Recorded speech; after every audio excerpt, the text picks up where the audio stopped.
স্বাধীন বাংলাদেশের ফিজিক্স 1 ক্লাসে তোমাদের সবাইকে স্বাগতম। আচ্ছা, আমরা সাধারণ মানুষ হিসেবে স্বাধীন হলেও আমরা কি ডিপ্লোমা স্টুডেন্ট হিসেবে এখনও স্বাধীন না? ডিপ্লোমার 60 বছর আগেও আমরা স্বাধীন ছিলাম না, ঠিক এখনও আমরা স্বাধীন নেই। বাংলাদেশের শিক্ষাক্ষেত্রে যত বৈষম্য রয়েছে তার মধ্যে শ্রেষ্ঠ বৈষম্য হচ্ছে ডিপ্লোমা ইঞ্জিনিয়ারদের প্রতি। তুমি সরকারি চাকরি বলো, বেসরকারি চাকরি বলো এবং উচ্চশিক্ষা বলো, সবখানেই আমরা বৈষম্যর শিকার হয়ে থাকি। কারণ কি, দেখো একটা দেশ কতটা বৈষম্য করলে উচ্চশিক্ষার জন্য একটি শিক্ষা ব্যবস্থার জন্য একটি মাত্র বিশ্ববিদ্যালয় দেয়, সেটা হচ্ছে ডুয়েট, যেখানে সীমিত সিট হচ্ছে 120টা। মানলাম ডিপ্লোমা ইঞ্জিনিয়ার বাংলাদেশে হচ্ছে 20%, কিন্তু জেনারেল আছে মনে করলাম 70%। তাদের 70%-এর জন্য বিশ্ববিদ্যালয় হচ্ছে 50+।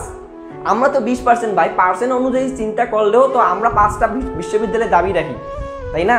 কিন্তু সরকার যে কি করতেছে আমি জানি না, সেখানে আমাদের 2টাও দেওয়া হচ্ছে না। এটা কি ভাই? এটা নিয়ে কথা বলবে কে? এটা আমাদের দাবি, এটা আমাদেরকে নিয়েই কথা বলতে হবে। প্রতিটা মন্ত্রী আসে, প্রতিটা সরকারি আসে, এসে বলে বড় বড় কথা। আমাদের দেশকে উন্নত করতে হলে ডিপ্লোমা বা কারিগরি শিক্ষার বিকল্প নেই, কিন্তু কাজের বেলায় সবাই শূন্য, তাই না? দেখবা যে প্রতিটা মন্ত্রী আসে আমাদের এই কথা বলে আমাদের সান্ত্বনা দেয়, কিন্তু কাজের বেলায় শূন্য। তো এই জিনিসগুলোকে আমাদের চেঞ্জ করতে হবে। আমরা যদি সবাই মিলে প্ল্যান করে 3 দিন মাত্র আন্দোলনে নামি, আমার মনে হয় না সরকার এই দাবিটা মানবে না। আমি চাচ্ছি আমার যে ডুয়েটিয়ান ভাইরা আছে তারা ডাক দিয়ে সব পলিটেকনিকে মাত্র একসাথে 3 দিন আমরা আন্দোলন করব। বাংলাদেশ সরকারের বর্তমান হচ্ছে এই অবস্থা যে একটা ইলিটারেট গ্রামকে শিক্ষিত করতে চাচ্ছে, কিন্তু শিক্ষিত হওয়ার প্রধান শর্ত কি?